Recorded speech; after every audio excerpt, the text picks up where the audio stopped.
Coming up in our newscast tonight. Come Monday, the two Koreas will hold a reunion event for war-torn families. Preparations continue, including providing necessary instructions for participants to abide by. The number of jobs created dipped to the lowest levels in this decade. The disappointing digits deal a hard blow to the Moon administration and may prompt changes to income-led growth policies. Even before the opening ceremony of the Asian Games in Jakarta, the battle is fierce with a number of preliminaries taking place. In women's basketball, the unified Korean team comes up short of a victory against Taiwan. News Center begins now.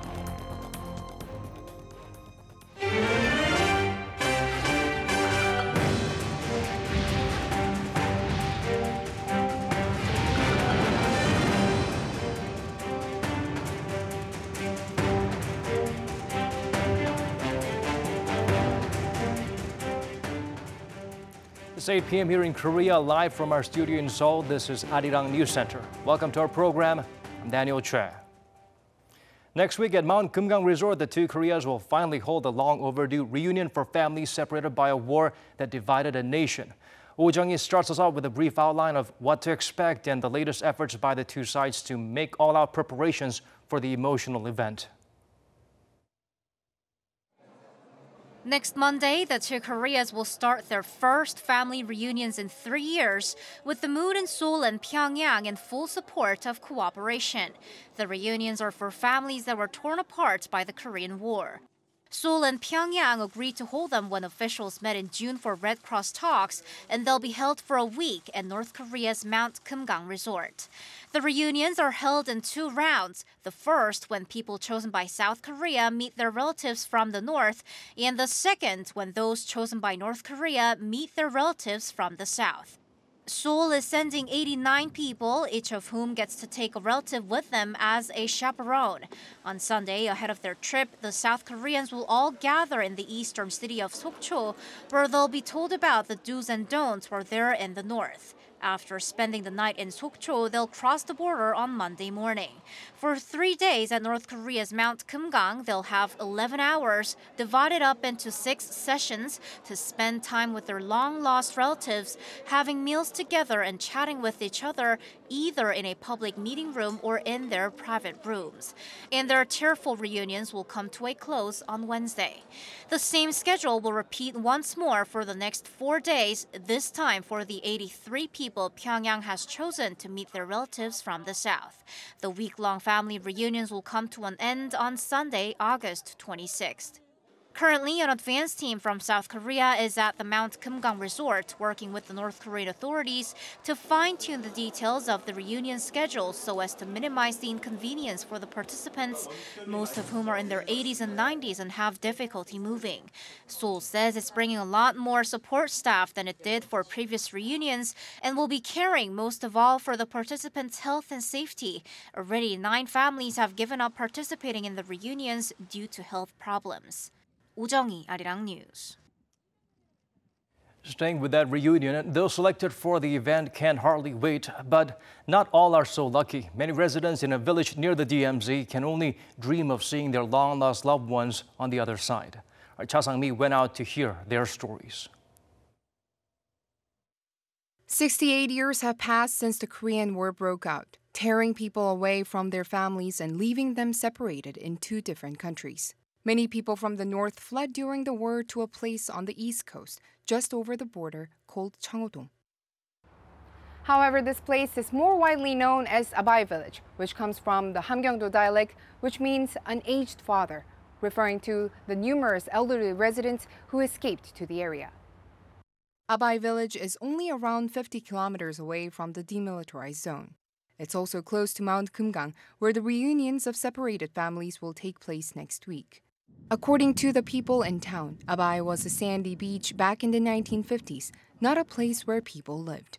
But that first winter, they pitched tents for themselves and endured the cold. They say there's a reason why they chose this place in particular.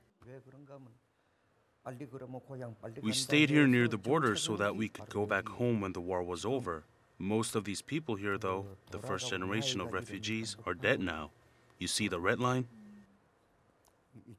Hundreds of the displaced settled down in Abai Village, not knowing that the war would end in a truce and separate them from their families forever. Kim says they once had hope, but as they grew older, their memories of their hometown also began to fade. A 93-year-old woman I met near the parking lot says she doesn't want to apply for the reunions. It would just make things complicated. I fled Xinjiang when I was 22. We left behind a 3-year-old daughter. Do I want to register for a reunion? No, it's meaningless now. Yi seemed reluctant to even think of the baby girl, whose memory she had buried deep down. The local public hall where the elderly refugees used to gather is now empty. Before long, it seems Abai Village will be no more, its people having lived out their lives in a place they never expected to go. 차상미, 아리랑 뉴스, 속초.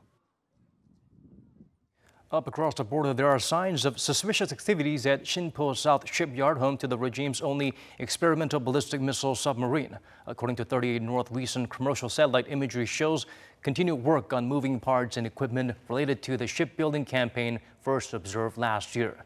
The U.S.-based North Korea monitoring website ED's new crane erected a few months ago continued to move these parts. Also, work on dredging the boat basin seemed to be underway. This particular shipyard is the most probable location for the regime to try and build its first operational ballistic missile submarine. However, there is no conclusive evidence proving such constructions are underway. Pyongyang's second most powerful man made a trip to Cuba. The country's official news agency, Prensa Latina, reported that Choi Ryong-hae, vice chairman of the Central Committee of North Korea's Workers' Party, met with First Vice President Salvador Valdez to review bilateral relations. Choi later also discussed bilateral and international issues with Foreign Minister Bruno Rodriguez.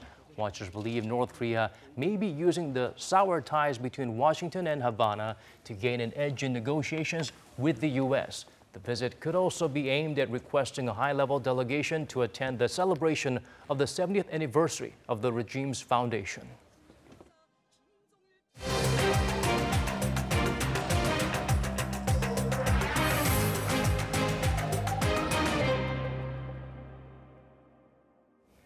South Korea is still unable to claw out of one of the worst employment crises the country has ever experienced.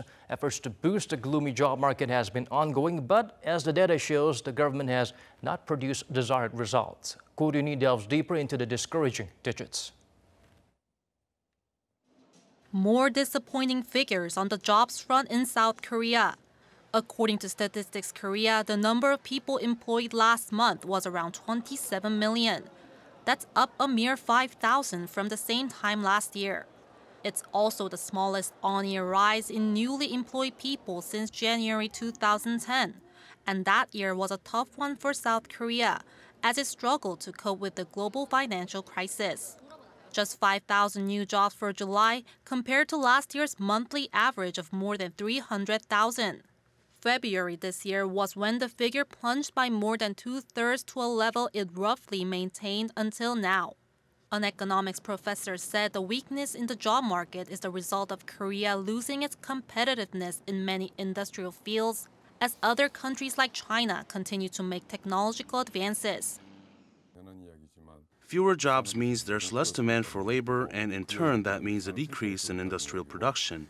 This is because South Korea has lost some of its competitiveness in the automobile and ship sectors, which were the main industries that have led its economic growth. Breaking it down by industry, the number of newly added jobs in manufacturing fell on-year by 2.7%. The education service sector also saw a decline. Meanwhile, South Korea's overall jobless rate stood at 3.7% in July, up 0.3 percentage points from the previous year. Ko Ryuni, Arirang News. The nation's trade minister met with government officials and the heads of 11 companies in Pangyo, Korea's Tech Valley. They discussed ways to achieve innovative growth, one of the Moon administration's key economic agendas. Bae Gun-gyu outlined some of these plans. We will help foster a data-sharing environment to power the fourth industrial revolution. Starting this year, we will invest in 4 industry data platforms, including automobiles, biohealth, energy, and new materials, and we'll expand that number to 10 by 2022. The companies participating in the meeting are involved in sectors ranging from food technology to sensors and robots. They shared their success stories and the challenges they overcame in scaling up their businesses. The minister described the meeting as a platform to provide greater understanding to companies' actual needs.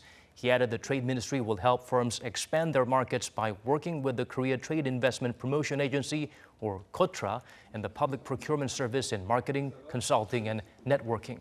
PEG also vowed to create a fund to help startups to commercialize their ideas. At the National Assembly, lawmakers seem set to pass bills related to deregulation. During today's meeting, the floor leaders and the policy chiefs of the country's 3 biggest blocs agreed to deliberate their respective bills on cutting red tape and to combine them together. The parties will hold a full floor vote during a plenary session on August 30th. Parliament members also agreed in principle to revise a law to better protect the tenants of commercial buildings in an effort to support the self-employed and small business owners in light of the minimum wage hike and a sluggish economy. They still differ on the specifics but are willing to work on a compromise. Also on the table in the August session, easing regulations on internet-only banks and designating the recent heat wave as a natural disaster. Turning to the ongoing tariff tit-for-tat between Washington and Beijing now, a high-level delegation from China will visit the United States for trade talks. Yi Seung-jae zooms in on the upcoming negotiations between the 2 superpowers. A statement by the Chinese Ministry of Commerce on Thursday said it will hold a fresh round of trade talks with U.S. officials in Washington before the end of the month. The move offers a glimmer of hope for progress in resolving the massive trade conflict between the 2 multi-trillion-dollar economies. The ministry says the Chinese delegation, led by Vice Minister of Commerce Wang Shuwen, will meet the American representatives led by the U.S. Undersecretary of Treasury for International Affairs, David Malpass. It's unclear whether the trade talks will take place before or after August 23rd, which is when Washington is due to activate additional tariffs on $16 billion of Chinese goods, an action Beijing has vowed to respond in kind to immediately. The 2 countries have implemented several rounds of tit-for-tat tariffs on each other's goods since the start of the year and have threatened further tariffs on exports worth hundreds of billions of dollars. The last round of talks took place in early June when U.S. Commerce Secretary Wilbur Ross met Chinese Vice Premier Liu He in Beijing. However, the upcoming meeting is lower level compared to the 4 previous rounds of negotiations. The Chinese government did not say what topics would be discussed at the upcoming meeting, but reiterated Beijing's stance that it opposes unilateralism and trade protectionism. The U.S. Treasury Department wasn't available for comment. Yi Seung-jae, Arirang News. South Korean and American officials met in Washington for a high-level meeting on the peaceful use of nuclear energy. Seoul's Vice Minister of Foreign Affairs Cho Hyun and the Deputy Secretary of the U.S. Department of Energy Dan Barrett agreed their cooperation not only helps expand nuclear exports but also supports non-proliferation and nuclear security. They promised to form a working-level group to hold further discussions. This is a second plenary meeting of a forum called the High Level Bilateral Commission. Its maiden gathering was 2 years ago, and the third one will be held next year over here in Seoul. The UN Committee on Elimination of Racial Discrimination has blasted Japan over its 2015 Comfort Women Agreement with South Korea. According to Kyodo News, members of the committee met for the first time in 4 years in Switzerland on Thursday local time. They pointed out that the deal cannot solve the issue of sexual violence against the victims. Gay McDougall, a renowned U.S. human rights activist, expressed a lack of satisfaction over the agreement, criticizing Tokyo's failure to provide proper compensation and a sincere apology. While it's not the first time the UN committee condemned Japan, its government filed a written objection noting the publicity of the bilateral 2015 agreement. The joint Korean women's basketball team suffered its first loss at the Asian Games on Friday. The Chinese Taipei team slid past the unified squad 87-85 in overtime at Jakarta's GBK Basketball Hall. While the team opened their campaign crushing the host nation by more than 60 points on Wednesday, they couldn't repeat that feat against Taiwan. They will next face India on Monday and then Kazakhstan on Tuesday to close out the preliminaries. The opening ceremony of the Asian Games will take place in Jakarta on Saturday at 9 p.m. Korean time. The two Koreas will march together for the 11th time in history. The two Korean delegations for the 2018 Asian Games in Jakarta are now in the Athletes Village in the Indonesian capital. More than 350 athletes from Seoul checked in there, while some 150 are staying at Palembang, the co-host city located in the South Sumatra region. On the same day, Pyongyang's delegation held its welcome ceremony with some 20 athletes and officials attending the event.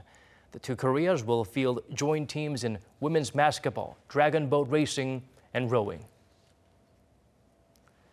The Korea Football Association announced a new face helming the men's national team here in South Korea. Hopes are high the seasoned Portuguese coach can lift the Taeguk Warriors to new heights. Won Jung-han gets us better acquainted with Paulo Bento. The Korea Football Association named on Friday former Portugal boss Paulo Bento as the new head coach for the men's national football team. Bento has signed a 4-year contract and will lead the Taeguk Warriors through the 2022 World Cup in Qatar. The 49-year-old Portuguese coach replaces Shin Tae-yong, who led Korea to the 2018 Russia World Cup.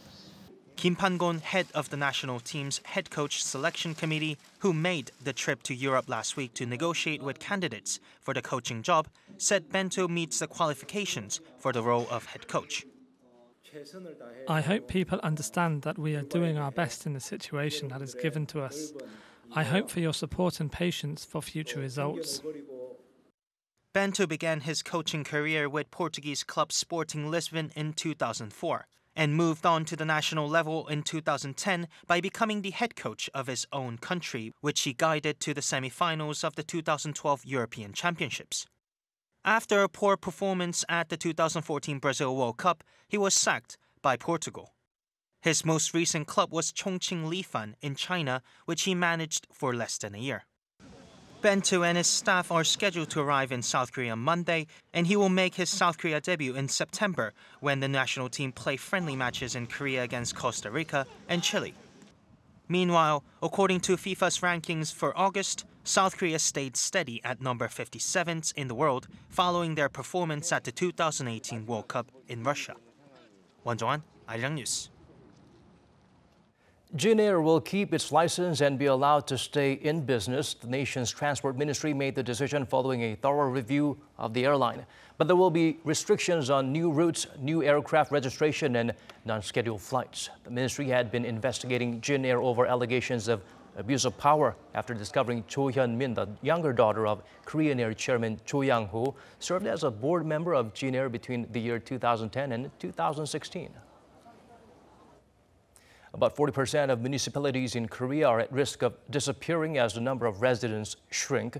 It is caused not just by continuously falling fertility rates and a graying population, but also by young people moving to urban areas for work or education. Seon Young explains further. A population drift away from rural area is causing population disparity between different regions of Korea. 89 cities, countries, and districts throughout Korea are in danger of disappearing, according to the Korea Employment Information Service. The figure, 39% of the total number of municipalities in the country, is up about 6 percentage points compared to 5 years ago. When the number of people aged 65 or older more than doubles the number of fertile women aged between 20 and 39, a municipality is seen as being at risk of extinction. If this trend persists, Korea's total population will start to shrink from 2031. The fall in population is happening unevenly across the country. The proportion of people living in rural area has fallen steadily over the last 20 years to just 50.6% of the number of people living in urban areas last year. And the number of young people in their 20s and 30s living in rural area was just 47%, the number living in urban areas last year. A steady outflow of young people from rural areas to urban areas is one of the most critical reasons for the regional population disparity. The lack of quality jobs and education has led young people to move from rural areas to big localities, as well as to the Seoul metropolitan area. This year, Junggut District in Busan, one of the biggest metropolitan cities in Korea, was also added to the list, indicating that the danger of extinction doesn't just affect rural areas, but also parts of major cities. Seon-kyung, Arirang News. Moving on to a different story now. The average head size of Koreans has been supposedly growing and growing over the past 4 decades. A group of researchers from a renowned local university claims to have evidence to prove this phenomenon is real. Kim Da-mi sheds light on how and why this might be happening. Thanks to a better quality of life and proper nutrition, Koreans are getting taller and bigger, and so is their head size. Researchers at Korea University College of Medicine ran magnetic resonance imaging scans on 115 Koreans born in the 1930s and 1970s and reconstructed their craniums into 3-dimensional images. Korean men born in the 70s have an intracranial volume, the volume inside the skull, that's on average 90 millimeters larger than those born in the 1930s.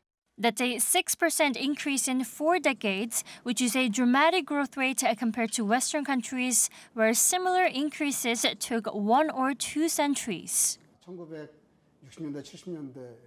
From the 1970s, Korea experienced rapid economic growth, and its earlier liberation from Japan allowed for socio-economic growth, leading to a noticeable change in head size in such a short period of time. But the changes in skull size also differed between males and females. Only the height and breadth increased in females, whereas all cranial measurements expanded in males, which proves that physical developments also vary between the sexes. So, do bigger heads mean smarter brains? Experts say that such a hypothesis isn't necessarily supported by the recent findings. Koreans are considered to have the biggest heads in the world, but that doesn't mean Koreans are the smartest. So far, it's too early to conclude that bigger head size means more intelligence. Whether the head size of future generations of Koreans continues to get bigger depends on socioeconomic growth and lifestyle exchanges. Kim Da-mi, Arirang News. We just passed Malboka Day, which traditionally signals the end of the summer in Korea. And now the mercury seemed to have dipped overnight in many regions. Hong Yu tells us more. The sleepless tropical nights that made people toss and turn because of the heat have finally ended after 27 days. Tropical nights when the temperature does not drop under 25 degrees Celsius have been affecting Seoul since July 22nd. This year, in which Seoul faced its worst heat wave ever, has seen the most tropical nights in a row, breaking the previous record of 24 consecutive days back in 1994. But last night, the temperature in Seoul finally dropped below 25 degrees, falling to 22.1 degrees Celsius. Tropical nights in Yeosu, a city in the southern coast of South Korea, also came to an end after a record 29 consecutive days. Other regions such as Daejeon, Gangneung, Daegu, and Busan saw nighttime temperatures below 25 degrees Celsius as well. According to the Korea Meteorological Administration, tropical nights have stopped for a while due to the cold and dry air that chilled the anticyclone in the northern part of South Korea. Yet it is too early to say whether the heat wave has come to an end, as the anticyclone will once again increase the temperatures after this weekend. And by August 27th, the daytime and nighttime temperatures are forecast to once again increase to the level that heatwave warnings are issued. Hong Yu, Arirang News.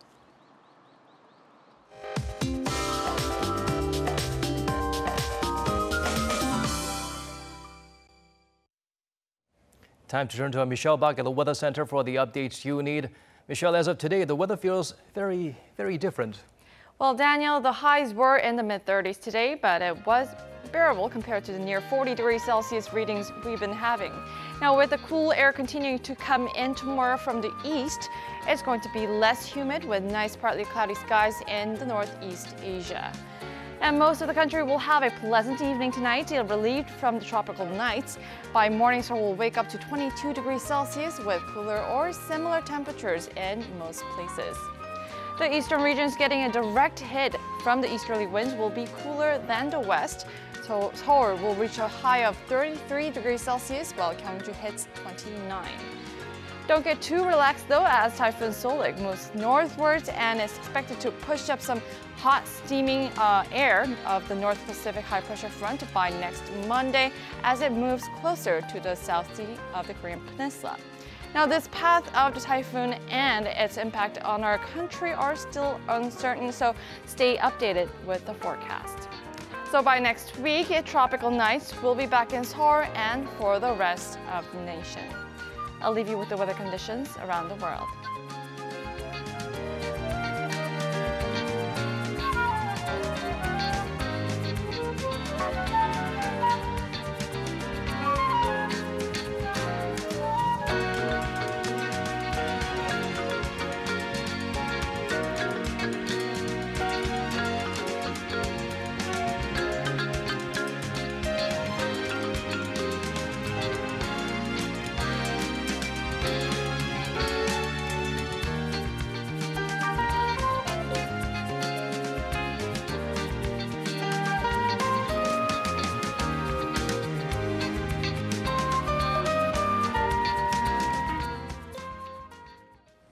That's all we have for you on tonight's edition of Arirang News Center. Thanks for staying with us. Have an amazing weekend.